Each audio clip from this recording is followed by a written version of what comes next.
Hello, Pine Hills, Kendallville. It's Pastor Marc coming to you with an update regarding the reopening plan for our church. The elder team and the staff team and I have been prayerfully working behind the scenes, trying to discern and plan the best path forward when it comes to bringing our church back together for in-person corporate worship, something that I know I've missed. I know many of you have missed, if not all of you have missed, being able to gather and pray with one another and worship together and have our kids together, things like that. The things that really make the church so impactful on a Sunday morning, those important elements. So we have a couple updates that we want to tell you about as the elders and the staff and I worked through what would need to happen, what would it take to bring our church back together. The two benchmarks we were looking for had to do with safety and effectiveness. First and foremost, we want you to know your safety is the highest priority we have. We can't have a church if we don't have a safe church. We want you to be able to come, your whole family to be able to come and be safe in worship and taking part in every ministry. The effectiveness has to do with the effectiveness that we carry as ambassadors for Christ, the mission that we've been given. For us, we flesh that out by being able to bring people to Jesus, build them into disciples and leaders, and send them into ministry and mission. Bring, build, send. So are we going to be safe and are we going to be effective? Those are the two things that really helped us drive the decision forward to come up with the plan, and that is this. We are going to have a slow path towards reopening. We want to prioritize, again, safety and effectiveness.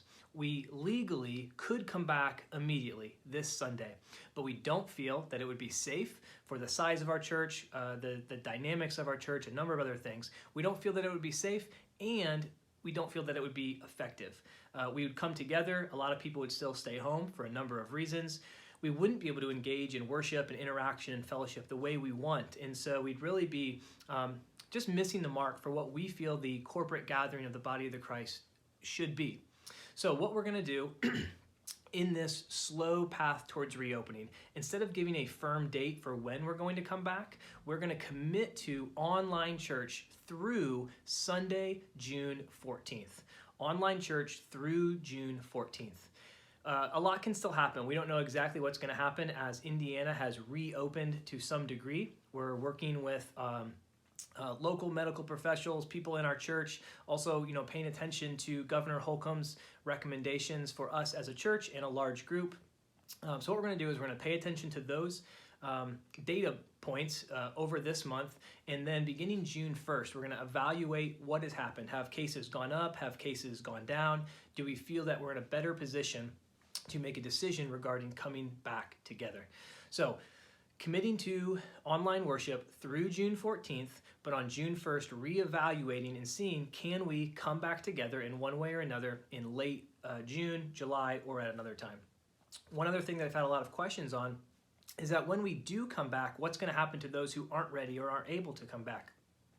Our goal right now is to launch a full live streaming option for our worship service on the same Sunday that we come back. So whenever that will be, June, July, sooner or later, whatever that's going to be, on that same Sunday, we're going to have a live streaming option that we are working on right now. We're assembling a team. So as a side note, if you are interested in that, if you have that tech-mindedness, I would love to talk to you. We're looking for probably 4 or 5 more people who can help us make some decisions behind the scenes and then put this system into place by the time that we're ready to start meeting in person.